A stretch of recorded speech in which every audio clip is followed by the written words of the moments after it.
اللہ کے پیغام کی تو اس پر الزام لگتا ہے کہ گویا اس نے وہ بات خود ہی گھڑ لی ہے اپنی ہی طرف سے، جبکہ وہ اللہ کی بات اللہ کی کتاب سے کرتا ہے۔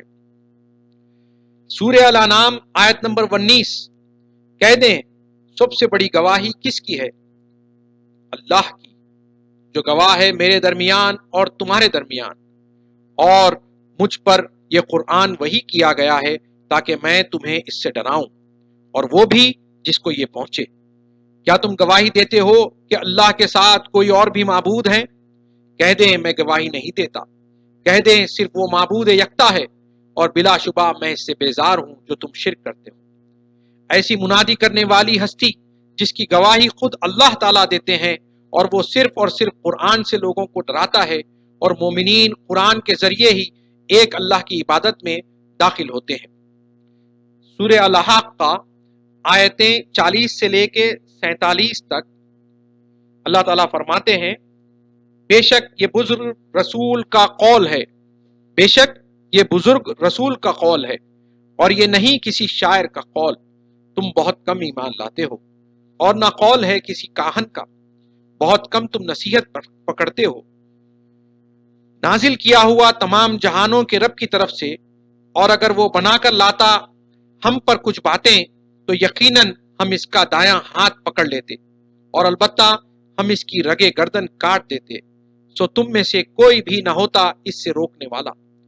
محمد رسول اللہ صلی اللہ علیہ وسلم ہو یا ان کی اتباع میں منادی کرنے والا منادی کرتا ہے تو اپنی خواہشات سے کچھ نہیں کہتا، بلکہ وہی کہتا ہے جو اللہ اس کی طرف وہی کرتا ہے، اور اللہ نے قرآن کو جیسا پہنچانے کا حکم دیا اس کو ویسا لوگوں تک پہنچا دیتا ہے۔ سورہ آل عمران آیت نمبر 164 اللہ تعالیٰ فرماتا ہے، بے شک اللہ نے ایمان والوں پر احسان کیا جب ان میں ایک رسول بھیجا ان کے درمیان، وہ ان پر اس کی آیتیں پڑھتا ہے اور انہیں پاک کرتا ہے اور انہیں کتاب و حکمت سکھاتا ہے، اور بے شک وہ اس سے قبل البتہ کھلی گمراہی میں تھے۔ اور جب بھی مومنوں کے درمیان ایک رسول مبعوث ہوتا ہے، انہی میں سے جو منادی کر کے لوگوں کو اللہ کی طرف بلاتا ہے، تو وہ ان پر اللہ کی آیات پڑھتا ہے، یعنی قرآن کا بیان کرتا ہے، انہیں پاک کرتا ہے، کتاب کا علم دیتا ہے اور قرآن کا علم دیتا ہے، حکمت سکھاتا ہے۔ سورہ المائدہ آیت نمبر 54 اللہ تعالیٰ فرماتے ہیں، اے ایمان والو، تم میں سے جو کوئی اپنے دین سے پھرے گا تو عنقریب اللہ ایسی قوم لائے گا جنہیں وہ محبوب رکھتا ہے اور وہ اسے محبوب رکھتے ہیں، وہ مومنوں پر نرم دل ہیں، کافروں پر زبردست ہیں، اللہ کی راہ میں جہاد یعنی جد و جہد کرتے ہیں، اور کسی ملامت کرنے والے کی ملامت سے نہیں ڈرتے۔ یہ اللہ کا فضل ہے، وہ جس کو چاہتا ہے دیتا ہے، اور اللہ وسعت والا علم والا ہے۔ یعنی جب ایمان والے دین سے مرتد ہو جاتے ہیں، یعنی اللہ کے پیغام کو ترک کر دیتے ہیں، یعنی قرآن کو چھوڑ دیتے ہیں، تو چونکہ ہم نے پہلے بھی دیکھا ہے کہ دین صرف اسلام ہے، یعنی اللہ کے پیغام کے آگے سر تسلیم کرنے کا نام ہی دین ہے، تو جب قرآن کو ایمان والوں نے چھوڑ دیا تو پھر اللہ کا وعدہ ہے کہ وہ ایک قوم کو بھیجے گا جو ایسا نہیں کرے گی۔ سورہ الفرقان آیت نمبر 30 اور رسول فرمائے گا، اے میرے رب، بے شک میری قوم نے اس قرآن کو متروک پیٹ پیچھے ڈال دیا، یعنی اسی دین یعنی اسی قرآن سے ارتداد کی شکایت رسول اپنی قوم کے بارے میں اللہ کے حضور کریں گے۔ دین سے ارتداد کیا مطلب کیا ہے؟ اللہ کے پیغام کو ترک کرنا، یعنی قرآن کو پیٹ پیچھے ڈال دینا ہے۔ سورہ ہود آیت نمبر 17 اللہ تعالیٰ فرماتے ہیں، بس کیا وہ شخص جو بینہ کھلے راستے پر ہو اپنے رب کی طرف سے اور اس کے ساتھ گواہ ہو، اور اس سے پہلے موسیٰ کی کتاب امام و رحمت ہے، یہ لوگ اس پر ایمان لاتے ہیں، اور گروہوں میں سے جو اس کا کفر کرے گا تو آگ اس کا ٹھکانہ ہے، بس تو شک میں نہ رہے اس سے، بے شک وہ تیرے رب کی طرف سے حق ہے، لیکن اکثر لوگ ایمان نہیں لاتے۔ قرآن کے نزول کے زمانے میں محمد الرسول اللہ صلی اللہ علیہ وسلم کو ایک موعودہ ہستی the promised one کا وعدہ دیا گیا اور کہا گیا کہ وہ اپنے رب کی طرف سے واضح دلیل بینہ پر ہوگا، جو بھی اس کا انکار کرے اس کا ٹھکانہ آگ ہوگا، اور یہ بھی کہہ دیا گیا کہ اکثر اس پر ایمان نہیں لائیں گے۔ سورہ یوسف آیت نمبر 108 کہہ دیں یہ میرا راستہ ہے، میں اللہ کی طرف بلاتا ہوں، بصیرت یعنی دیکھنے کی طرف، میں اور وہ جس نے میری اتباع کی، اور اللہ پاک ہے اور میں مشرکین میں سے نہیں۔ اس معبودہ ہستی کی پہچان یہ بتائی گئی کہ وہ لوگوں کو اللہ کو دیکھنے کی طرف، اللہ سے ملنے کی طرف بلائے گا۔ سورہ آل عمران آیت نمبر 81۔ اور جب اللہ نے عہد لیا نبیوں سے کہ جو کچھ میں تمہیں کتاب اور حکمت دوں، پھر تمہارے پاس رسول آئے اس کی تصدیق کرتا ہوا جو تمہارے پاس ہے، تو تم اس پر ضرور ایمان لاؤ گے اور ضرور اس کی مدد کرو گے۔ اس نے فرمایا کیا تم نے اقرار کیا اور تم نے اس پر میرا عہد قبول کیا؟ انہوں نے کہا کہ ہم نے اقرار کیا۔ اس نے فرمایا بس تم گواہ رہو اور میں تمہارے ساتھ گواہوں میں سے ہوں۔ اپنے تمام نبیوں کو کتاب دینے کے بعد اللہ تعالیٰ نے ان نبیوں سے اس معبودہ ہستی کا وعدہ لیا اور ان سے عہد لیا کہ جب وہ معبودہ رسول آئے تو اس پر ایمان لانا اور اس کی مدد کرنا۔ سورہ الاحزاب آیت نمبر 7۔ اور جب ہم نے لیا نبیوں سے ان کا عہد، اور تم سے بھی یعنی محمد صلی اللہ علیہ وسلم سے بھی، اور نوح سے اور ابراہیم سے اور موسیٰ سے اور مریم کے بیٹے عیسیٰ سے، اور ہم نے ان سے پختہ عہد لیا۔ وہ معبودہ رسول جس کا وعدہ کیا تمام نبیوں سے، نہ وہ محمد صلی اللہ علیہ وسلم ہے، نہ وہ نوح علیہ السلام ہے، نہ وہ ابراہیم علیہ السلام ہے، نہ وہ موسیٰ علیہ السلام ہے، نہ عیسیٰ علیہ السلام ہے، کیونکہ ان کا نام لے لے کر ان سے عہد لیا گیا۔ پھر وہ معبودہ رسول کون ہے؟ چلیے کچھ اپنے آپ سے سوالات کر کے دیکھیں کہ آخر وہ کون سی تاریخی ہستی ہے جو قرآن کے اس پیمانے پر کھری اترتی ہے، جس نے ایمان والوں کو کہ قرآن کو ترک کر دینے کے بعد پھر سے اس نے زندہ کیا اور آج تک باقی ہیں۔ کس نے مسلمانوں کے مختلف فرقوں کو ایک کتاب کے تحت بلایا؟ کس نے کہا کہ میرا مذہب اللہ کی کتاب یعنی رسول اللہ کی اتباع ہے؟ کس نے کہا کہ تمام کتاب اللہ ناسخ ہے، امپلیمنٹیبل ہے، ایک آیت بھی اس کی منسوخ نہیں؟ وہ کون ہے جس نے کہا کہ ترک حب دنیا فرض ہے؟ کس نے کہا کہ دنیا میں خدا کا دیدار ممکن ہے اور خدا کو اس دنیا میں دیکھنا چاہیے؟ وہ کون ہے جس نے بلا کسی کے خوف کے خدا کی کتاب کی تبلیغ کی، بغیر کسی ایک حکم الہی کو ترک کیے ہوئے، جبکہ تمام دنیا میں لوگوں کی بادشاہت کا دور چل رہا تھا، نہ کہ جمہوریت کا؟ کس نے گزشتہ 1400 سال میں اپنی ذات کو حدیث کی صحت جاننے کی صداقت بتائی؟ وہ کون ہے جس نے قرآن کو ایک لوتا حاکم بتایا دین کے معاملے میں، جس نے احادیث کو تک اس میں شامل نہ کیا اختلافی معاملات کو سلجھانے میں؟ کس نے کہا کہ مذہب رفتار یعنی انسان کے اعمال کا نام ہے نہ کہ گفتار کا؟ وہ کون ہے جس نے کہا کہ روزی روٹی کمانے کے لیے جو کسب کرتے ہیں ان کی شرط ہے کہ اللہ کے احکام کی پابندی کی جائے، اگر پابندی نہ ہو سکے تو بھوکے مر جاؤ؟ کس نے قرآن کی آیات کو اپنے معبودہ دا پرامسڈ ون ہونے کے لیے ثبوت کی طور پر پیش کیا؟ وہ کون ہے جس کو اللہ نے بہت علم دینے کے باوجود بھی اس نے ایک کتاب بھی نہ لکھی بلکہ ساری عمر صرف قرآن کے بیان کو ہی ترجیح دی؟ کس نے انسان کی بنائی ہوئی باطل نظام کو چھوڑ کر عزلت کی شکل میں مومنوں کے ساتھ ایک محدود دائرے میں زندگی کو بسر کیا جہاں پر اللہ کا نظام قائم رہا؟ وہ کون ہے جس نے ثابت کر کے دکھایا کہ مومنین بھائی بھائی کی طرف ایک ساتھ زندگی گزار سکتے ہیں، اور جو اللہ رزق دے اس کو آپس میں بانٹ کر زندگی بسر کر سکتے ہیں، بغیر رتی کے برابر کی دنیا کی محبت کے، دنیا سے بے خوف بے شمار اخراجوں کو جھیلتے ہوئے اور بنا تھکے اور تمام مصیبتیں برداشت کرتے ہوئے، صرف اس لیے کہ اللہ کی کتاب کا بیان کرتے رہیں۔ کس نے کہا کہ کہانیوں اور قصوں سے خدا حاصل نہیں ہوتا بلکہ ذکر کثیر سے ہوتا ہے؟ وہ کون ہے جس نے اپنے تمام مومنین کو بھائی کہہ کر مخاطب کرتا رہا، یہاں تک کہ اپنے بیٹے کو بھی بھائی سے مخاطب کرتا رہا؟ کس نے کہا کہ اگر خدا جو کہ دین کا مقصود ہو تو استاد اگر حاصل نہ ہو تو استاد، پیر، شیخ، عالم سب کو چھوڑ دیا جائے؟ وہ کون ہے جس نے کہا کہ مومن ذخیرہ نہیں کرتا، اور جس نے ذخیرے کے باطل خیال کو غلط بتایا، جو اکثر نام نہاد مسلمان 2.5% زکوٰۃ کے بعد اجازت سمجھ لیتے ہیں؟ کس نے کہا کہ جس کو جہنم میں ڈالا گیا وہ ہمیشہ کے لیے ڈالا گیا؟ چلیے دیکھتے ہیں کہ قرآن میں اس معبودہ ہستی کے مبعوث ہونے کا وقت یا سال کا کوئی سراغ بھی مہیا کیا گیا ہے یا نہیں۔ جس ہستی کے متعلق